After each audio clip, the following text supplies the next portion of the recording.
ચાલુ છે. Business information તમારો બિઝનેસ ક્યાં આવેલો છે અને ક્યારે શરૂ કર્યો? ગરબાગઢ પાસે આવેલો છે, આપણી શોપ ત્યાં છે. આ બિઝનેસ છે એ 60 વર્ષથી જૂનો છે.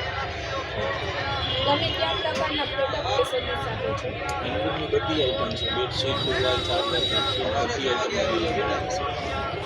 હાલ તમારા બિઝનેસમાં કેટલા લોકો કામ કરે છે? અમે 2 ભાઈઓ છે. બ્રિંગિંગ એન્ડ જર્ની આ બિઝનેસનો વિચાર તમને કેવી રીતે આવ્યો? મારા દાદા કરતા હતા, પછી એમાં ને એમાં અમને લાગ્યું કે ના, નવી વેરાયટી આપણે બધાને દેવી જોઈએ, એટલે આ પછી બિઝનેસ કન્ટિન્યુ રહે. નોકરી કરવાની જગ્યાએ બિઝનેસ કરવાની શા માટે પસંદ કરો? નોકરીમાં આપણે બધા બંધાઈ જાય, ત્યારે બિઝનેસમાં આપણે આપણી રીતે જેટલું કરવું એટલું કરી શકીએ. શરૂઆતમાં કેમ મુશ્કેલી આવી? શરૂઆતમાં એવું લાગતું હતું કે કસ્ટમર આવશે નહીં આવે, આમ જલ્દી લાગે ન લાગે, પણ વાંધો નથી આવતો. કસ્ટમર ચોઈસ પોતાની હોય એટલે એ પ્રમાણે લેતા જાય. રનિંગ ધ બિઝનેસ તમારા રોજના કામકાજના શિડ્યુલ વિશે થોડુંક જણાવો. સીધું સવારે 9:30થી આપણે શોપ ઓપન કરીએ છીએ, રાત્રે 9 વાગે ક્લોઝ કરીએ છીએ. કન્ટિન્યુ ચાલુ રહીએ છીએ, બપોરે બંધ થતી. તમે નવા કસ્ટમર કે ક્લાયન્ટ કેવી રીતે લાવો છો?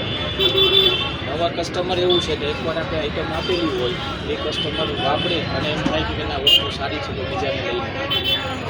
તમે બિઝનેસનો પ્રચાર કેવી રીતે કરો છો? સોશિયલ મીડિયા, જાહેરાત કે વર્ક ઓફ માઉથ? તમે તમારી ટીમ કે સ્ટાફને કેવી રીતે મેનેજ કરો છો? અમે 2 ભાઈઓ છીએ, એટલે એક રિટેલ સંભાળે ને એક હોલસેલ સંભાળે. માર્કેટમાં સ્પર્ધા સાથે કેવી રીતે તમે ડીલ કરો છો? આઈટમ જેવી હોય એ પ્રમાણે આપણે માલ રાખવાનો કે કસ્ટમરને વાંધો ન આવે અને બીજાને કોઈ તકલીફ ન આવે. ઇનોવેશન ધ ગ્રોથ તમારા બિઝનેસમાં એવું શું ખાસ છે કે તમને બીજા કરતાં અલગ બનાવે છે? આપણે ક્વોલિટી હોય ને કે જે વસ્તુ ઘરમાં વાપરે ને એવી ક્વોલિટી રાખીએ ને તો કસ્ટમર રાજી થાય ને તો એને અલગ લાગે કે ના, આ વસ્તુ લેવાય, એટલે બીજાને કહી શકે કે આવી જ વસ્તુ લેજો. બિઝનેસ શરૂ કર્યા પછી તમને કેટલા ફેરફાર દેખાયા? ઘણા બધા લાગે. આગામી 5 વર્ષમાં તમારું લક્ષ્ય શું છે? હજી આનાથી મોટો બિઝનેસ કરવાની ઈચ્છા છે. ઓકે, રિફ્લેક્શન એન્ડ એડવાઇસ તમારા મતે દરેક ઉદ્યોગ સાહસિક પાસે કઈ સ્કિલ હોવી જોઈએ? હંમેશા કોઈ બી કસ્ટમર હોય ને એની સાથે શાંતિથી વાત કરવી જોઈએ કે જે કસ્ટમરને ગમે. જ્યારે આપણે ગરમ થઈને વાત કરીએ કે તોછડાઈથી વાત કરીએ તો કસ્ટમરને અત્યારે ના ગમે. શાંતિથી જેટલી વાત કરશું ને એટલી કસ્ટમરને ગમશે.